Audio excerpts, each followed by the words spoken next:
Geoff, before I talk about the refinery, I want to talk about the issues upstream and what I think can be done to increase production. First of all, I'll say that the Nigerian government today does not have an accurate estimate of the amount of crude oil that comes to surface. I've said this severally and I stand by it. And the reason is very simple. Nigeria is one of the only countries producing crude oil in the world where the government does not have a hydrocarbon accounting framework. A hydrocarbon accounting framework is what helps the Ministry of Finance and the Ministry of Petroleum, Ministry of Finance Incorporated, which are the vehicles, special purpose vehicles designated in the Petroleum Industry Act, to actually independently verify and confirm real time, for, aggregation, for transmission, and for allocation to JV partners, the amount of crude oil that comes to subsurface and what is due to the government. So for the share of ownership the government has that NNPC, holds through either JV or independently, I'll say cumulatively it's around 51.4%. Okay? But there's discrepancy between what is due to the government based on the JV contracts that has been signed and the independent assets that are owned by NEPL, which is the E&P arm of NNPC, and what is actually lifted as reported by them in their balance sheet. There's a discrepancy. Okay? So, first of all, the government needs to build an hydrocarbon accounting framework. And that is not just a spreadsheet. It's not a spreadsheet you just build and say, oh, these are the numbers. No. For you to be successful with that framework, you need to follow Section 69 of the PIA, which is the surveyor needs to create a grid system, a GIS, for the onshore acreage in Nigeria. That GIS is the basis on which you meter wellheads. You place meters on the pipes, the aggregation pipes, the transmission pipes. Okay? The placing of meters for checking of temperature and pressure as sensors will help you with vandalization. Okay? Today, Geoff, because of alternative crude oil evacuation routes, I'll tell you that operators spend anywhere between $12 and $15 to evacuate crude oil. Just to evacuate from, where you get it, the wellheads, to the flow meters, and then the terminals. So it costs them about $12 to $15. So if they are spending $12 to $15, it's adding to your unit cost production per barrel, which is the reason why unit cost production per barrel in Nigeria is anywhere between $32 and $45 a barrel. In North Africa, in the Middle East, unit cost production per barrel is anywhere between $8 and $20 a barrel. So why is it costing up to $45 a barrel of crude?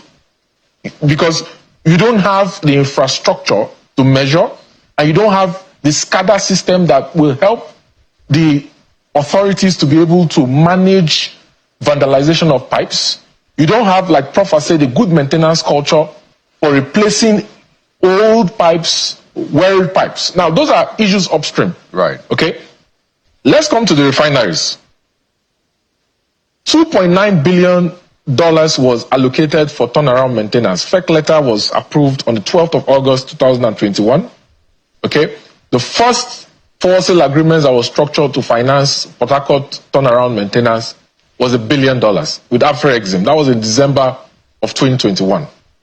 Okay, another around $450 million was raised with a company that has a license to lift crude from Nigeria, where NNPC gives the company crude as payment for the cash that was given to it upfront to finance turnaround maintenance. The monies that was approved by FEC in 2021 is enough to build a brand new refinery. So if you look at all the refineries that are owned by the government from 1965, you have Old Port Harcourt, about 60,000 barrels, New Port Harcourt, 150,000, you have Warri, 125,000, you have Kaduna, 110,000. Kaduna has two CDUs, CDU1 and CDU2. CDU1 is, I think, 50,000, CDU2 is 60,000. One of the CDUs cannot take Nigerian crude. The pipeline leading to Kaduna is not in service. The pipeline leading to Warri from Escravos is not in service. Warri has a catalytic reforming unit, but Warri's catalytic reforming unit is not functional.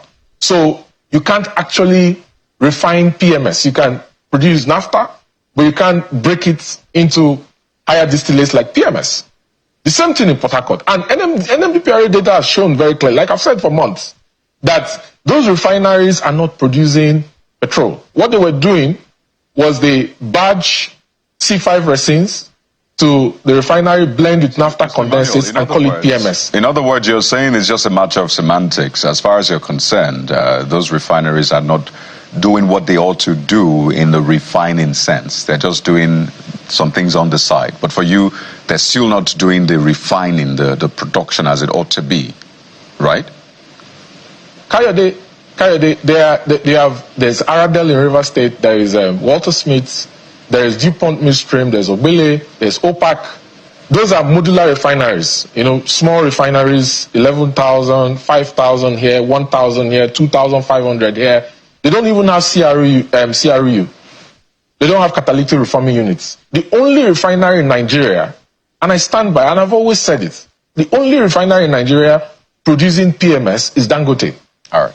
Dangote is currently doing 44 million liters of PMS on a daily basis. NNPC is not refining PMS. All right, so Mr. Manuel, they are blending. I need to touch on this. So would it be right then to expect the price of petrol to come down now that Brent is below $60? Because it said that really when you look at the whole cost, refining is about 15 to 20% of the cost. That crude is a major, cost when it comes to getting out petrol or refining, about 60% or more.